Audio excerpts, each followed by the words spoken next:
రక్షణ అంటే ఏంటి? మనుషులంతా ఏమనుకుంటున్నారు రక్షణ అంటే?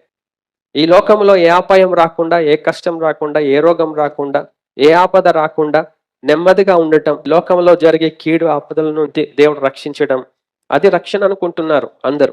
అటువైపు ఇటువైపు ఉన్న ఆ ఇద్దరు దొంగల్లో ఒకైన అదే అనుకున్నాడు రక్షణ. నిన్ను నీవు రక్షించుకొని శిలువ మీద నుంచి నన్ను కూడా రక్షించు అంటున్నాడు. ఆయనకు అర్థమైంది రక్షణ అంటే అది. ఇంకొక దొంగ ఆయనను గద్దించి రక్షణ అంటే అర్థం చేసుకొని అంటున్నాడు, యేసు నీవు నీ రాజ్యంతో వచ్చినప్పుడు నన్ను జ్ఞాపకం చేసుకో, నన్ను రక్షించు, నా ఆత్మను. రక్షణ అంటే మనం ఏం అర్థం చేసుకుంటున్నాం? మన ఆత్మను రక్షించే ఆ రక్షకుడు మనకున్నాడు. మన ఆత్మ నరకంలో పారవేయబడకుండా నిత్య జీవములో చేర్చబడమే రక్షణ. మనం తెలుసుకోవాలండి. అది దేవుడు మనకు చెప్పాడు రక్షణ.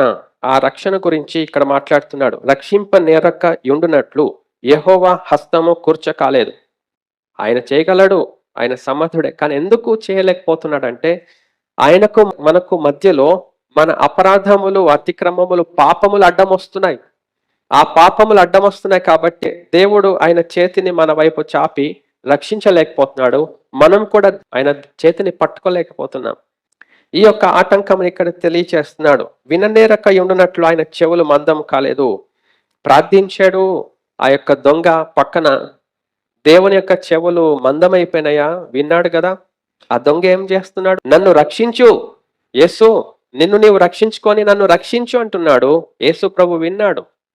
ఆయన వింటాడు. ఆయన చెవులేం మందం కాలేదు. కానీ ఆయన పాపములు, ఆయన అతిక్రమములు ఆయన ఒప్పుకోలేదు, రికన్సైల్ అవ్వలేదు, పశ్చాత్తాపడలేదు, విడిచిపెట్టాలని మనసు లేదు. ఆయన ఆత్మీయ రక్షణ కావాలని కోరిక లేదు.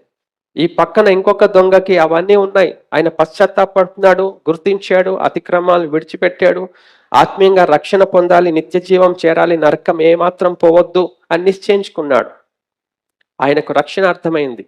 ఆయన పరిశుద్ధపరచబడ్డాడు. కాబట్టి ఈ దొంగ పాపంతో నిండి ఉన్నాడు.